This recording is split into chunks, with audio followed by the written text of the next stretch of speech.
ages.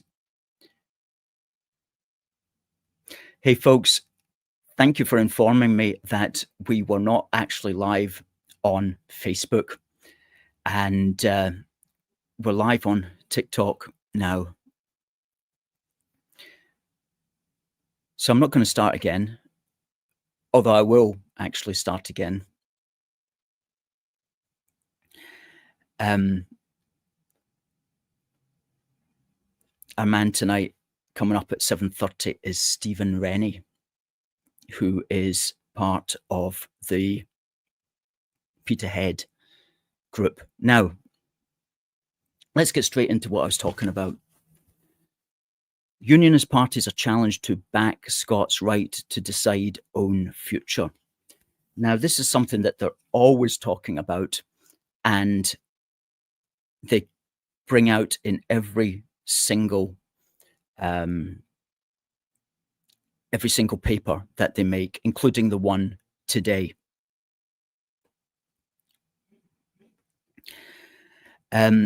Folks, we are live now. We are live now. On X as well. Yeah, on X as well. This is something that they come out with all the time. Now, the fact is, Scots can decide our own future because we're doing it at every single election that we're ever in. Scottish elections, even council elections, we're deciding our own future. That's what's called living in a democracy. So we do have that right to decide our own future, and nobody is denying that right. Now, what might be getting denied is the British government saying we're not going to give you another referendum. And the British government, because it represents everybody in the United Kingdom, the Scots, the English, the Irish, the Welsh, the Scots who support the Union and the Scots who don't, because it's the British government upon whom that responsibility to represent everyone falls, and because it is the British government upon whom the responsibility to keep the UK together falls, it's the British government which has the perfect right to decide when and if ever there should be another referendum, because it's the British government that represents everybody. So we can say, yes, Scots do have the right to decide their own future, and we do decide our own future every time we go to the ballot box. But the British Parliament, which we all elect, also has the right to decide the future of the United Kingdom, and it has the right to decide when the future of the United Kingdom should be called into question, which is to say, when should a referendum on such a matter ever be held? That's the point of the UK government, to hold the UK together. So the UK is held together by consent. Yes, it's also held together by law. The law that is upheld by the British Parliament.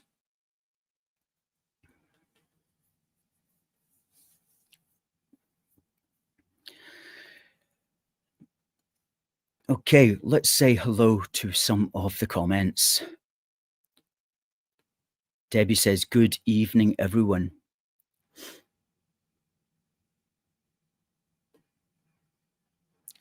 Debbie's going to be at the rally on Saturday. Excellent. Excellent stuff.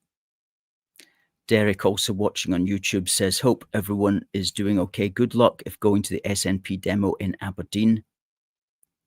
Or they stop the boats, no to digital ID protests over the weekend in the rest of the UK and in Ireland. Hi to Oksana. Hi to TC.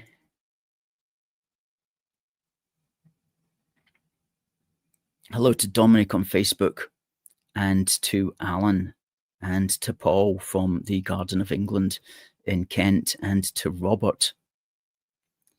And yes, sorry for the late start to the broadcast on Facebook and X, but there was some technological differences, as they say in idiocracy. Now resolved. We were live on YouTube and also on TikTok, but it was just on Facebook and Twitter where we had an issue, I think.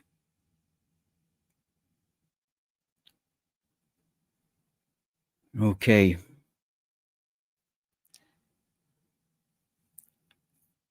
Now,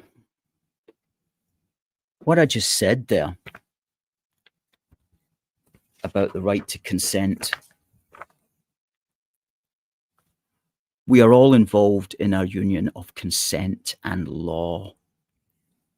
Wrote all about that back in issue 7 of Busting Indie Myths Volume 1, way back in the winter of 22-23. And we revisited it again in the summer issue 10, last year, of Busting Indie Myths Volume 2, because it's one that's always heard. And it's easy enough to address. It's easy enough to address.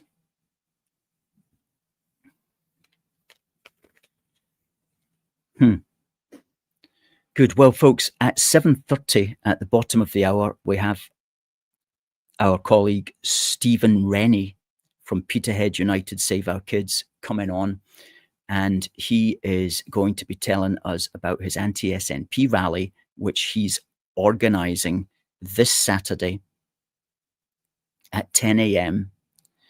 outside the P&J Live Arena in Aberdeen,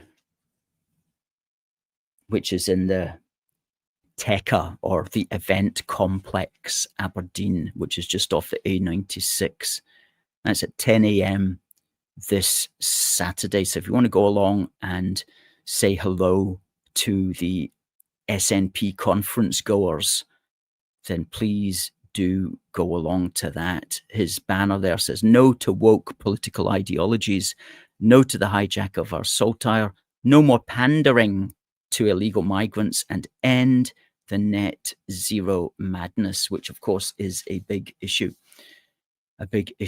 in that neck of the woods up there in northeast Scotland.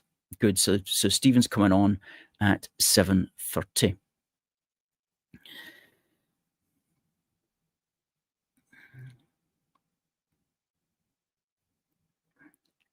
Good. Now, there's quite a few things that I want to talk about. Where shall I start? Yes, let's start with, since it's the Conservative Conference these days, let's start with Kemi Badenoch's claim that she'll deport 150,000 people per year. That's in the Sunday Telegraph of the 5th of October. Tory leaders' secure UK borders plan will include US-style removal force. It's really quite remarkable that we're even talking about these sorts of things. A year ago, 2 years ago, nobody would have thought the conversation would have moved to the point where you would have a mainstream politician, leader of a mainstream party, talking about essentially mass deportations. And whether or not she would be able to do any of this, of course, or whether her party would allow her to, is another matter. But let's take her at her word and just consider that 150,000 illegal migrants a year has been pledged by Kemi Badenoch.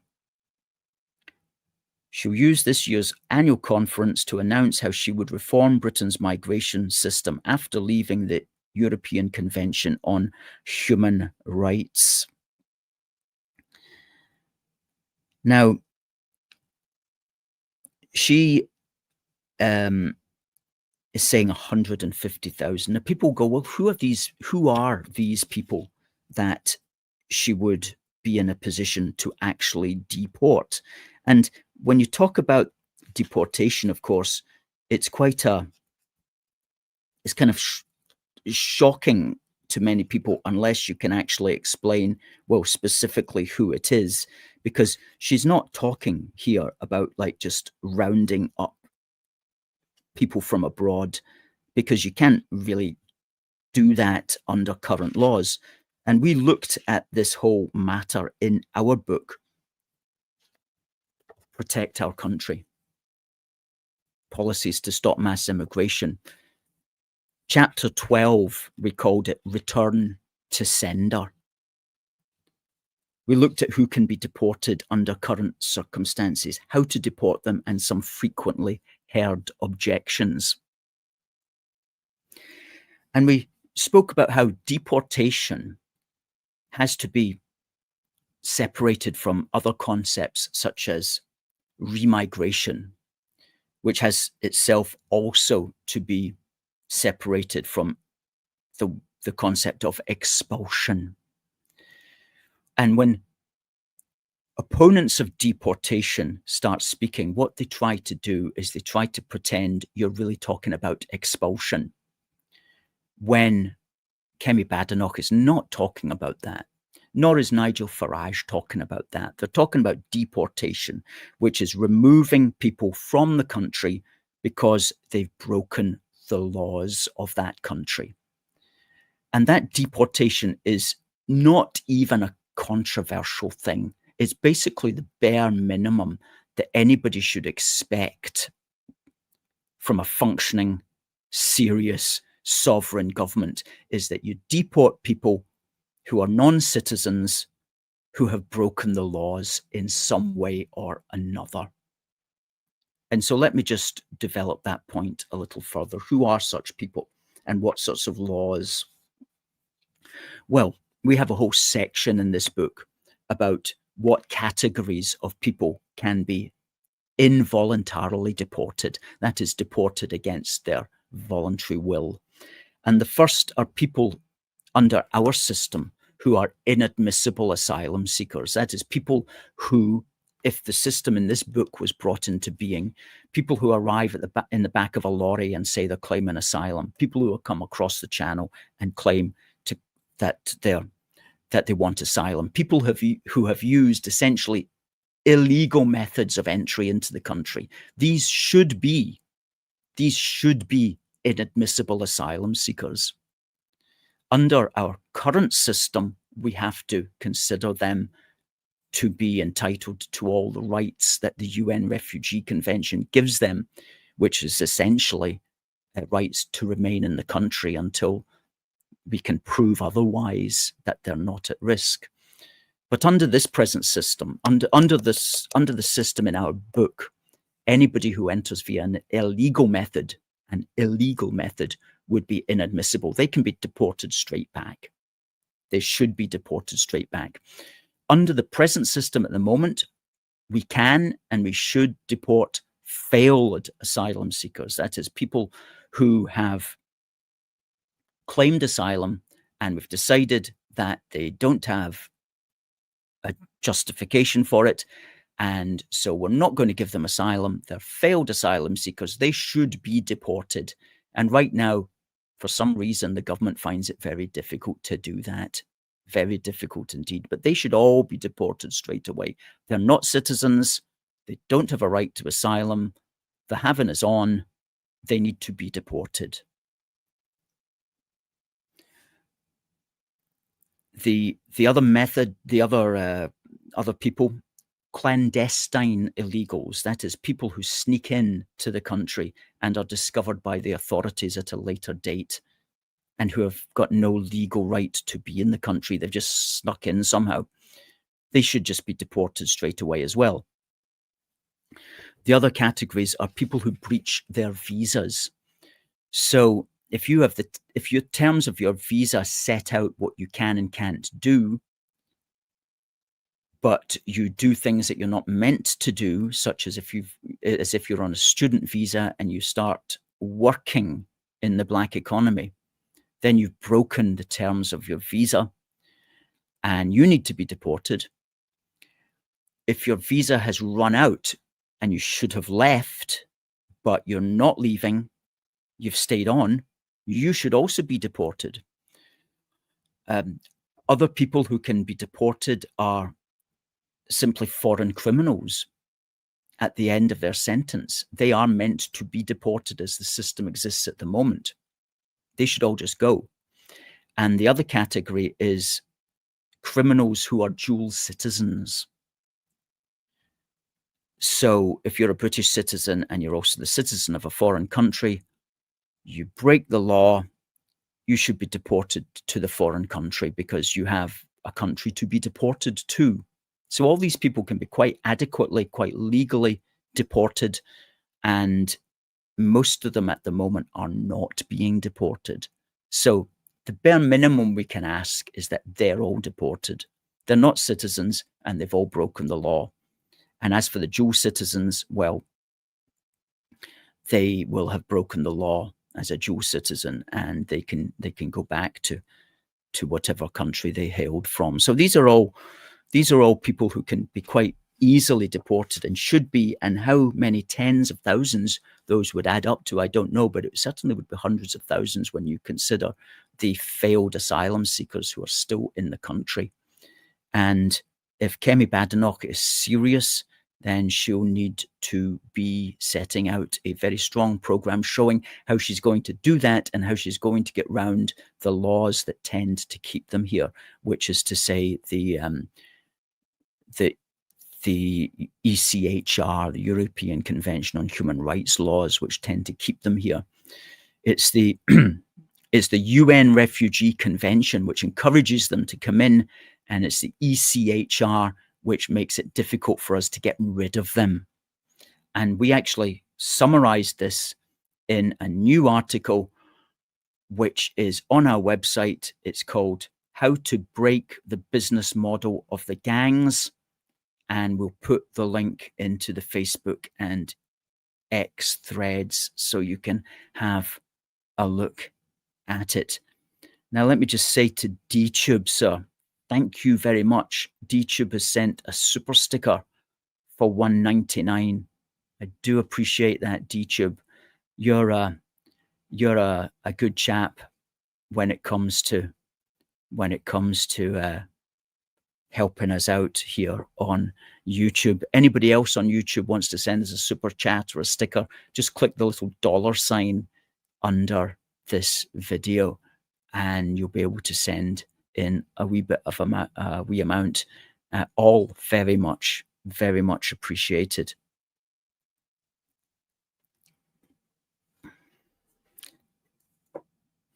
Freaky says that cover is beautiful.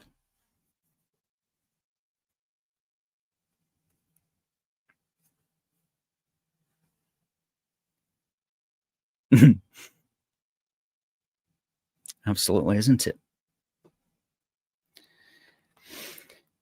So Debbie's going to the rally, and no doubt she'll share some of her photographs.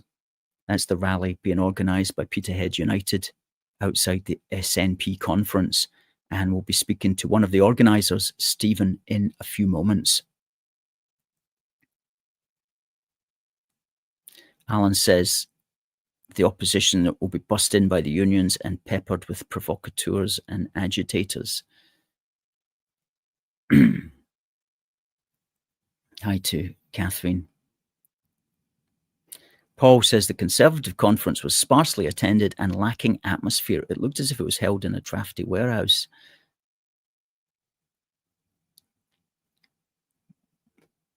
Yes, basically the illegals and the Boris wave. Although some of the Boris wave, to the extent that they're here legally, it's probably going to be difficult to shift them out. Now, talking about the Conservative Party conference there, I was reading a couple of articles about, well, this was an article written by an organiser of the Scottish Socialist Party, and it just cropped up on my desk the other day, and I thought that's very interesting because he's talking about progressive voices must be more persuasive to win voters. This is from the National. Yesers who now back reform are really just seeking change. And what I thought was worthy of note here is that he states, and this is written by Colin Fox, who it says was the Scottish Socialist Party MSP for the Lothians in 2003 to 2007, and is the SSP's national co-spokesperson. He says here, quote, thousands of people who voted yes in 2014 are now backing reform. What does that say about the SNP's leadership of the Yes campaign? So he's not pleased about that. But he goes on to say, and I thought this is notable, because this chap has a stall 3 times a week in Princes Street in Edinburgh. And he says, the SSP have met hundreds of reform voters on our thrice weekly Princes Street stall and on doorsteps in the Inch and Dry Law, 2 working class schemes in Edinburgh over the last month. We have found a variety of reasons for their change of heart, ranging from, quote, nothing works anymore, to, quote, have you seen the state of the NHS, and, quote, I can't get a decent place to live at a price working class people like me can afford, and, quote, they can't be any worse than this shower. Most are anti-Labour, it's true, but their appetite for change is profound. Will it be the changes the Yes movement, his group, advocates, or those Farage has in mind that prevail? Well, that's the question. But what I thought was interesting is the extent to which he acknowledges quite openly that reform does have a lot of support in Scotland. And this article here from Kevin McKenna in The Herald, again back in September. Each SNP call for indie action is as worthless as the next one. Written back on the 9th of September, but quite relevant for today, as the SNP have made another indie call to action. McKenna says here, Professor Sir John Curtis suggested last month that a figure of 21 Reform UK seats at Holyrood was within reach. Nothing the SNP has said and done since then suggests they're aware of the danger. I've visited many working class communities all over Scotland since 2021, and the messages I've been receiving from them should worry the SNP. Many voters in these places are resentful at being regarded as bigots for seeing through the SNP's gender self-ID fraud, etc., etc. So it's really for reform to lose, regardless what Kemi Badenoch may try to do with her 150,000 a year, if anybody will believe that anymore. And you do see some of the old Tory types coming out. Reform cannot keep its magical promises. This is Ben Wallace, who I think used to be the Tory Defence Secretary. He's saying that the reform policy of building, quote, Nightingale prisons on military bases will take years to deliver. Because whether you agree or not, the actual process of untangling the United Kingdom from decades of treaty memberships will take years. So that's all just very negative. Oh, it's too much. It's going to take years. And then he goes on. The reality is that all governments inherit certain things. Debts can't be wished away and they have to be paid off. It's often the economy that restricts what a government can do. Politicians and voters should realize this. Well, yeah, to an extent, that's also true. The economy does restrict things, and it does restrict the amount. The City of London and so on does restrict the amount of power that a political party can wield, but it shouldn't really do that. We had a whole chapter in here dedicated to the markets and not to fall for the markets when they say that the country and the sky is going to fall down if you don't do what they say. So dealing with the markets is definitely an important element of all kinds of politics. But I'm afraid that your Ben Wallaces of this world simply do not have what it takes, and they just want business as usual. And it is going to take a kind of a really radical government to bring in the changes. And the question is, of course, is reform radical enough? And it might well be. I know there's other political parties on the agenda as well. And in that regard, we might get to speak about some of that with our friend Steven Rennie, who is organising the event there coming up on Saturday outside the SNP conference. So folks, please say hello to Steven. Good evening, Steven. Good evening, Alistair. Thank you very much for coming along to the show tonight. I'm very impressed with the work that you're doing up there at Peterhead United. And just by way of introduction, so people know the kind of man that you are, I'd like to play a 2-minute clip that was taken at the Glasgow Rises Unity Rally back on the 20th of September, where you got to say a few words to the crowd. So let's just play that just now. Make some noise for Stevie! Come on, Stevie! Fellow Scots, we stand at a defining moment in our history, and it's time for the people of Scotland, and indeed all of Britain, to recognise the sheer size of our struggle. This is no ordinary fight. We are engaged in a battle on multiple fronts against dangerous, unvetted, undocumented, military-aged fighting men, against a complicit two-tier police force, against despicable overreaching councils, and against a treacherous government that has failed and stood against us at every opportunity. But let us be clear, the greatest obstacle we face is the division sown by the Nationalists within our own ranks. For over a decade we have been torn apart, pitted against one another in a battle of Unionists versus Nationalists. The SNP said it was good versus evil, Scotsmen against traitors. Well, they were wrong. It was patriots versus patriots. The SNP were and still are the traitors. They claimed our national flag is their own, and for 12 long years we've allowed them to wield it as a weapon of division and hate. So the flag! We stood by as they fractured our unity, stole our pride. Well, no more. We have reclaimed our flag, our identity, our pride, and also our resolve. The fight has reignited as fierce as it was in 2014, but this time we are united in purpose and united in unity.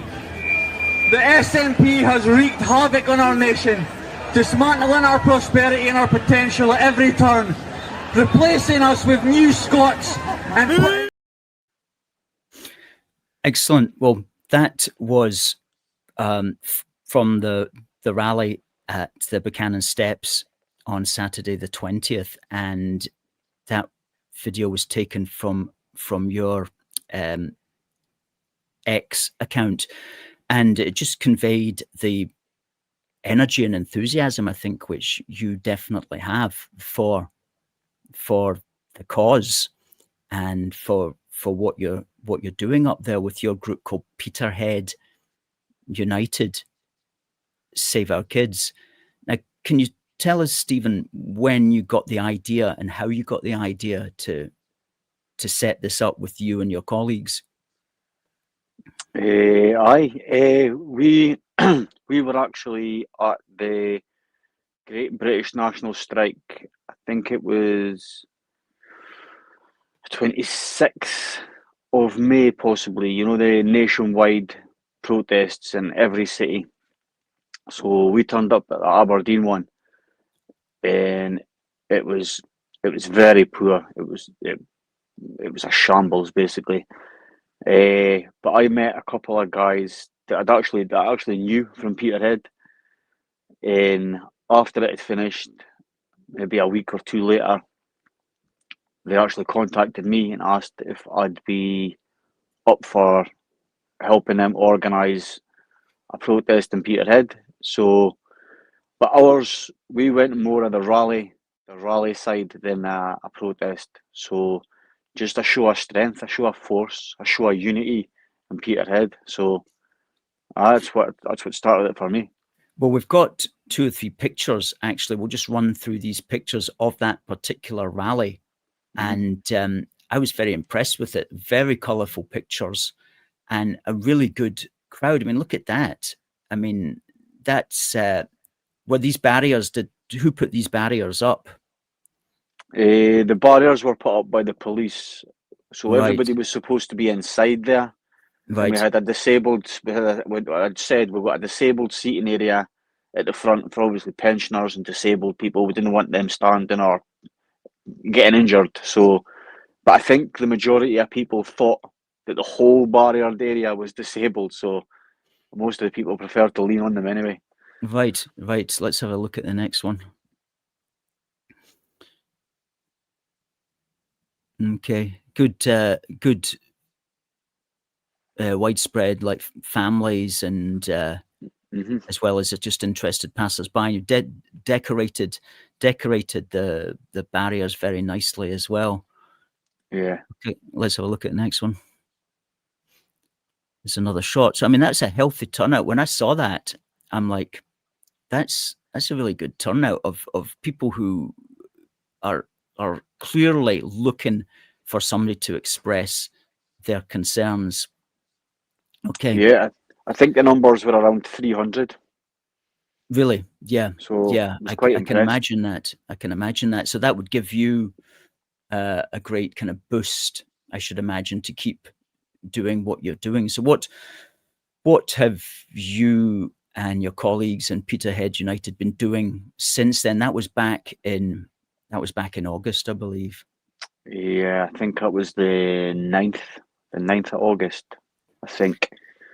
Yes, it was. It was. Yes. So what have you been doing since then? Well, it continued on the same day. I mean, as soon as our rally had finished, I had promoted that there was a beach hotel protest in Aberdeen city centre, and then encouraged as many people to go through. And then once we packed up, we jumped on straight through, and then we started hotel protests along with Aberdeen against illegal migration.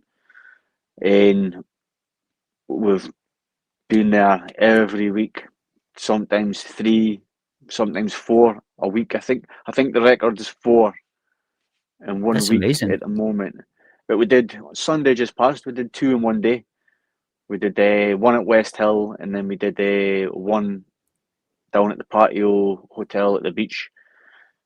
We've been to Perth. The Aberdeen guys have been down to support Dundee.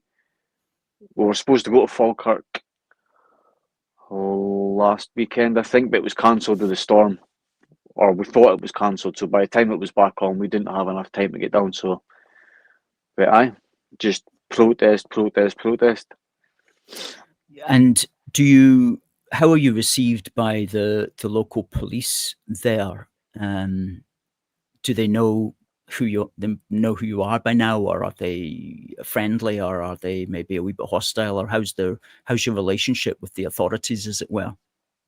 Well, I don't know really with the everyday police. I'm not really sure how we are perceived by them. We only deal with them really at the Aberdeen ones, and they'll talk, but we know they're there to do a job. They're there to protect the hotels, apparently. So, but the liaison officers from Aberdeen, from Peterhead, will work together great. So we just hope that we're working with them again for tomorrow, and we just hope that there's no, for tomorrow, sorry, for Saturday.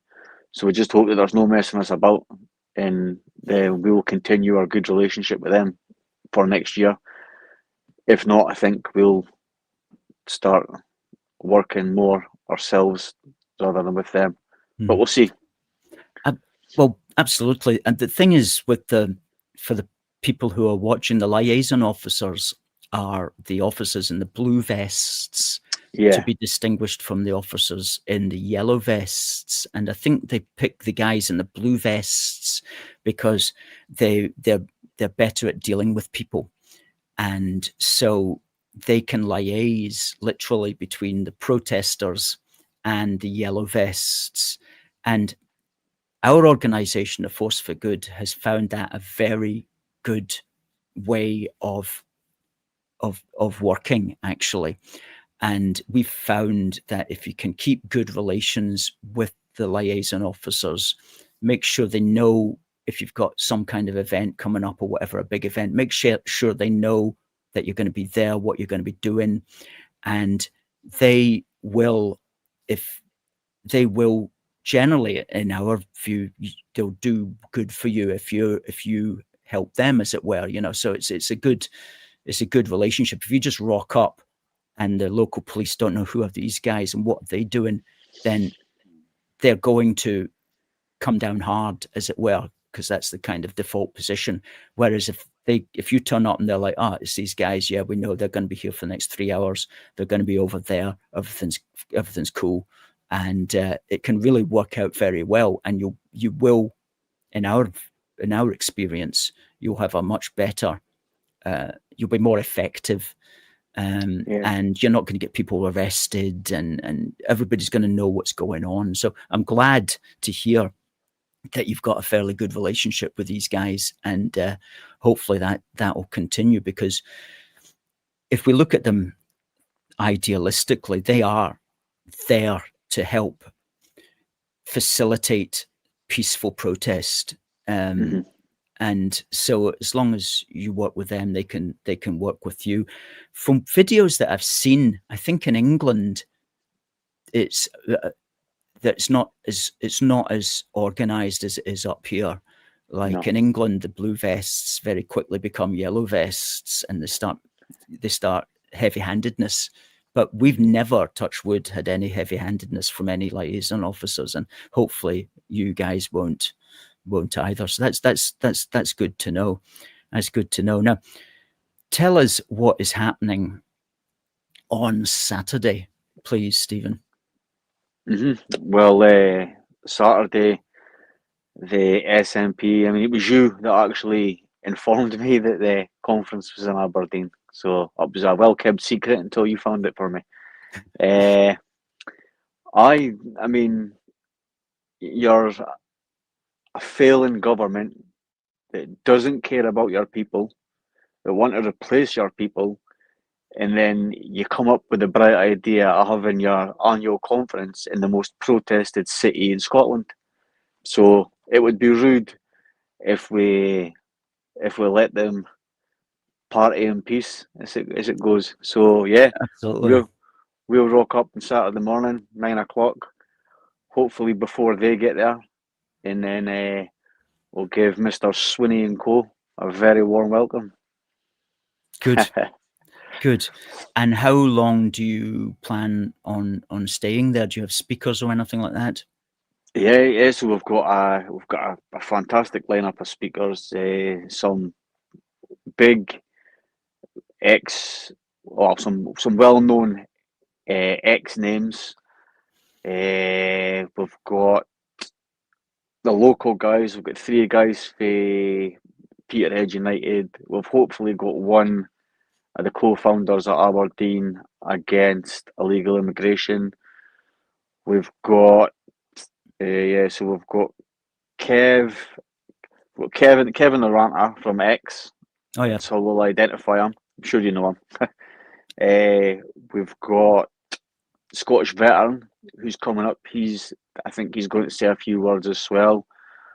We've got Josh Fernie, a Homeland Party activist. He'll be there.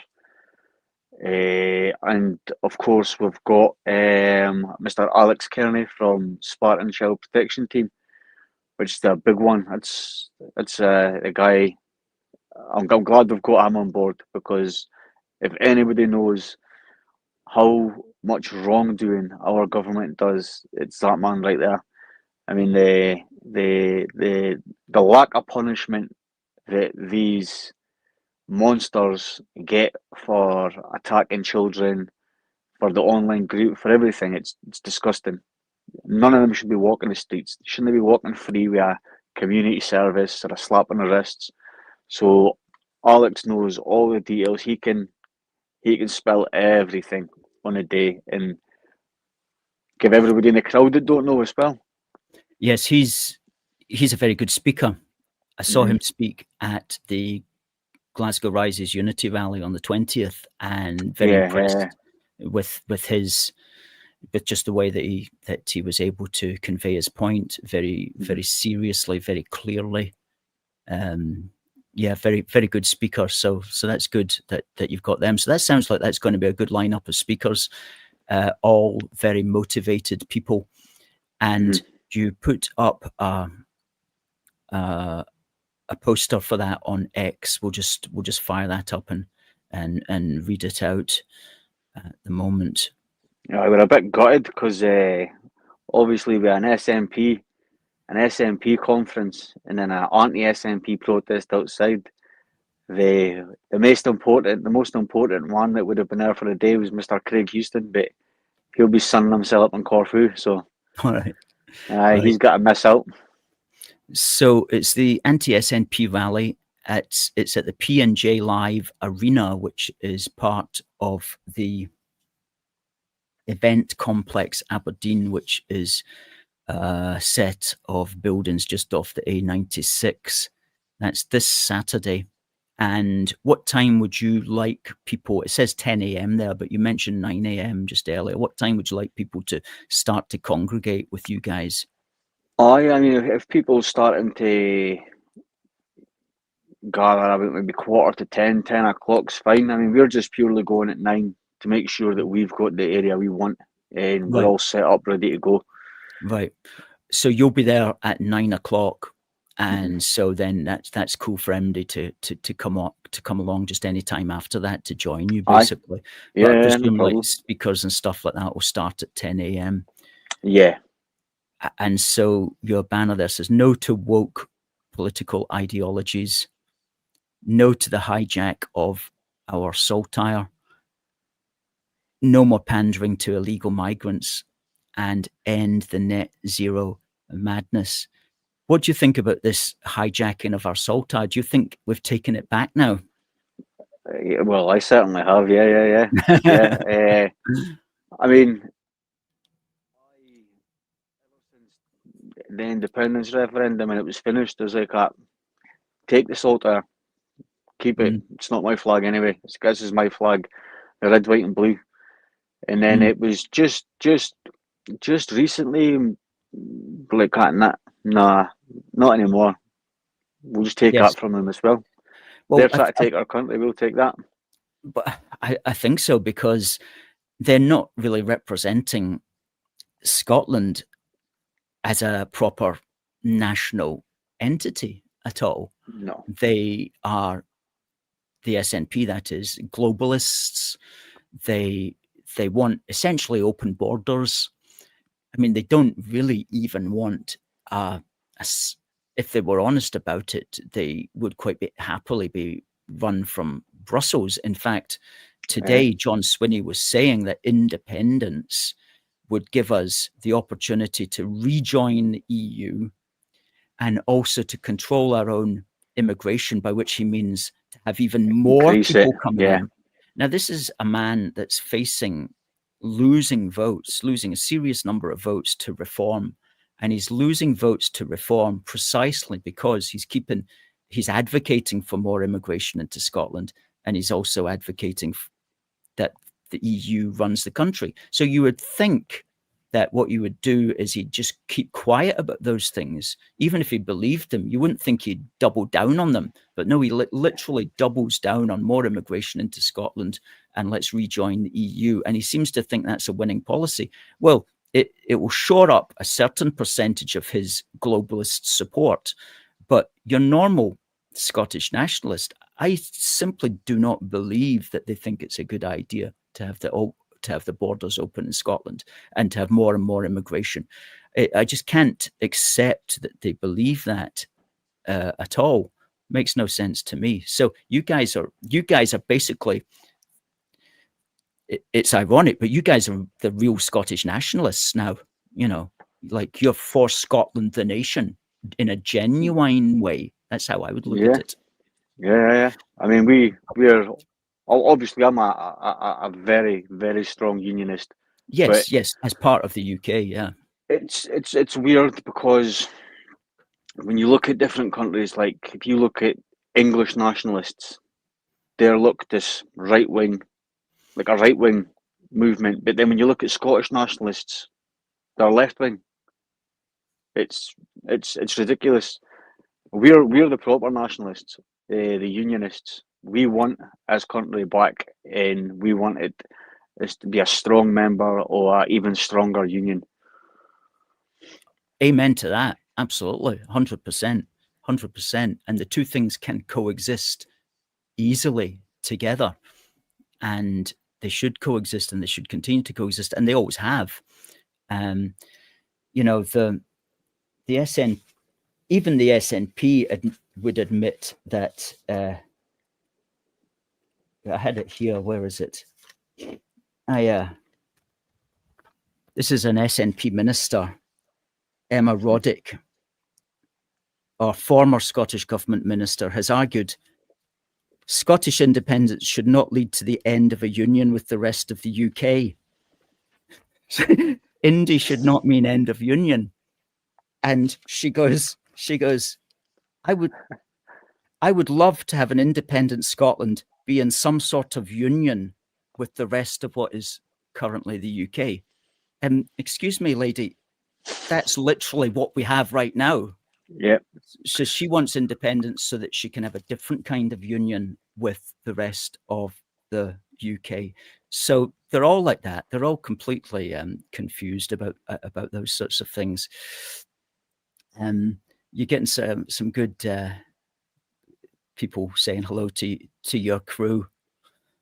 I think this is Mr. Buckfast here, Peterhead United group. Yeah, he'll be speaking. He'll be speaking on Saturday. All right, so. Excellent. Well, he's got a good wee moniker there that everybody can remember. Yeah. Good. Let me just get this. So everybody, please do go along to if you're in the area. I've been telling one or two people that I know in Aberdeen to check you out. Please go along to the P&J Live Arena in the Tekka complex off the A96 Saturday. Steven's going to be there from 9 a.m. Festivities, such as they are, begin at 10 a.m. You're going to be outside the building where the SNP will be plotting their treasonous activities for next year. But hopefully you will be there to remind them, and also to get good optics for the media, because the media they don't just want to take a picture of John Swinney because, yeah, we've all seen that. They want to see somebody outside waving the flag with an anti-SNP message, or with one of your banners. And believe me, if you pull those out, the media are going to take pictures of them, and they're going to appear. These pictures will appear the next day, the next week, in the months to come. And you're changing the optics. And not only are you changing the optics up there in the Northeast, but you're also giving heart. You're giving heart to all of us who want to see things happening, who want to see things happening in the rest of the country. And it's you're really building morale for people to see, oh, I can't do something, but these guys up there, they're doing something. It's really admirable. I have to say, well done, Stephen, to you guys. And just to do this off the top of your, just off the bat, it's really, really good going. So there's a lot of people appreciate what you're up to up there. So let's just tell people how to get in touch with you. The best way, I think, is to follow your X account. And that's me. X. Most of his social media, like. Yeah. That's x.com/right-wing_Brit.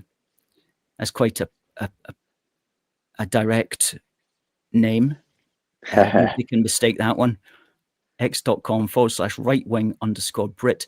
And there is the organisation that you're also doing this in cooperation with, which is Aberdeen Against Illegal Migration, AAIM.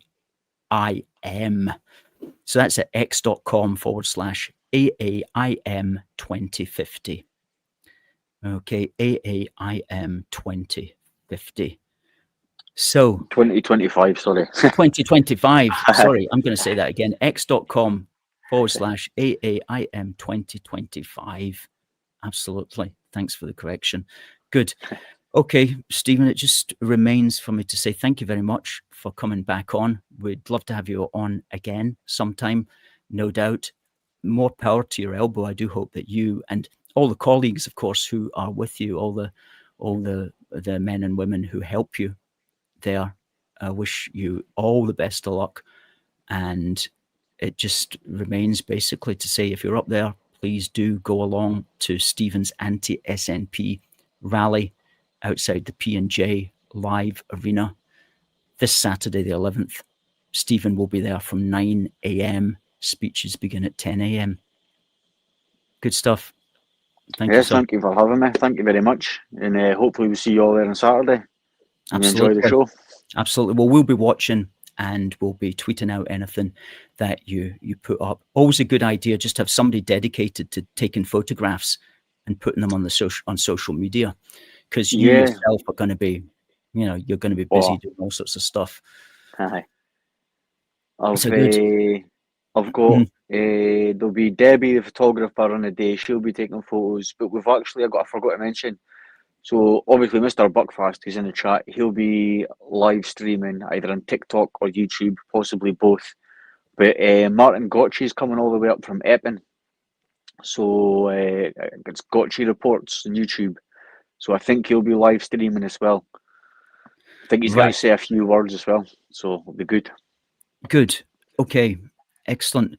Well, what to do is on your X page, just make the links to those particular live streaming platforms so people can go to you and you can see where else that they can jump off to. Good. Okay, Stephen. Good night. Okay. We'll speak again. Thank you very much. Good night. Cheers. Thank you very much. Bye.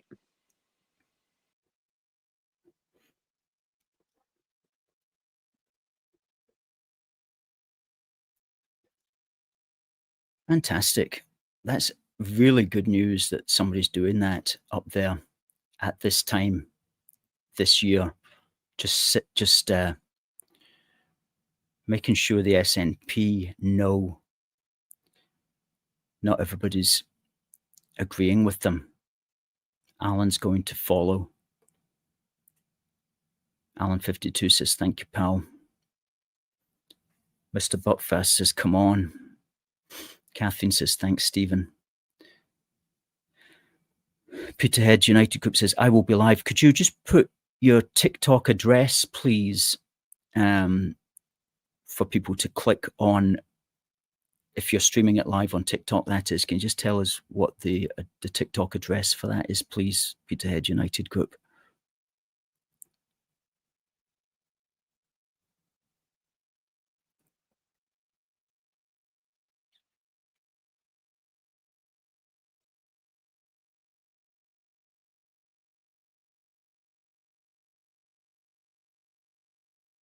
Catherine says, nice hoodie. Thank you. It is a nice hoodie. It's very comfortable. From Primark, I think it is. Really good. Now that the colder nights have started to come in, I always find about the second week of October is when the temperature changes considerably. Good. Okay, folks, just a quick reminder, protect our country. Now, if you scan that QR code there, that will actually take you straight to the Amazon page where this is sold. Or alternatively, you can simply go onto Amazon and search for Protect Our Country. But it really does need a lot of sales, this, because it's proper, principled patriotic, comprehensive, and concise, and coherent. And I should be getting on all the talk shows.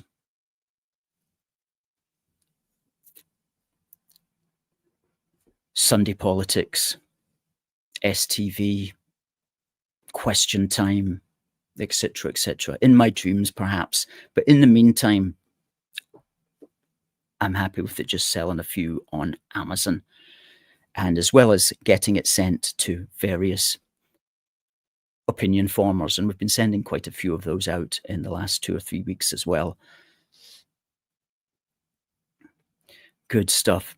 Okay, folks, we'll be back next Wednesday with another new guest, very interesting guest next Wednesday.